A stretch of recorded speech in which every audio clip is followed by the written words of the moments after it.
This is activity 1, which one doesn't belong. And these are 4 diagrams of different angles. This is lesson 1, moving in the plane, and unit 1, rigid transformations and congruence. And when we talk about moving in the plane, that usually includes a discussion of angles. So we are starting off with angles. And short version means that I'm trying to provide a minimal explanation, yet meaningful explanation as you go through the solution. Here are those 4 angles, and these are 4 common angles that you know from earlier grades. This is a straight angle, this is a right angle, this is an acute angle, and this is an obtuse angle. I placed these angles within a circle so I could discuss the size of each of these angles within the context of a 360-degree turn. Here are the same 4 angles, and what I did is I took the longer ray of each angle and I lined it up with 0 degrees. So 0 degrees, 0 degrees, and 0 degrees. So we can look at how large the angle is based on the turn of the shorter angle through that 360 degrees.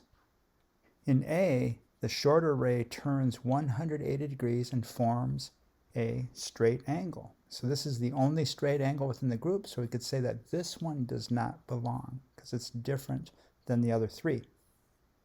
In B, the short ray turns 90 degrees within the circle, but that's 90 degrees clockwise. And that's usually referred to as a negative 90 degrees, but you can still call it a 90-degree angle, or it can be a 270-degree angle. And you look at it, and right away you want to say this is a right angle. And if we're going to call it a right angle, then you really have to use the 90 degrees. I'll come back to that in a minute. For C, the shorter ray turns clockwise. This is going to be a negative, and it's about a negative 30 degrees. If I draw a 45-degree angle here, a little bit less than 45 degrees, so just call it 30 degrees. Call it a negative 30 degrees, but if you start from here and go all the way around in a counterclockwise direction, that would be a 330-degree angle. If we're going to call this an acute angle, then we should really use the 30 degrees as a measure of that angle. And lastly, D, I drew a 45-degree angle from this vertical line right here. So this is a little bit less than 45 degrees, so call it about 30 degrees again.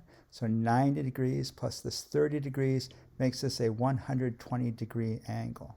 And that is an obtuse angle. An obtuse angle measures between 90 degrees and 180 degrees. To name these angles properly, a right angle is a 90-degree angle.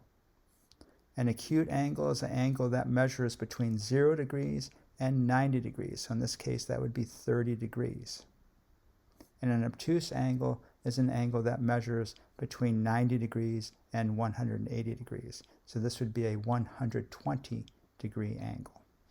So here are those 4 angles once again, just in space. This is a straight angle, a right angle, an acute angle, and an obtuse angle. So you can make an argument that each one doesn't belong because it's unique and different from the other 3.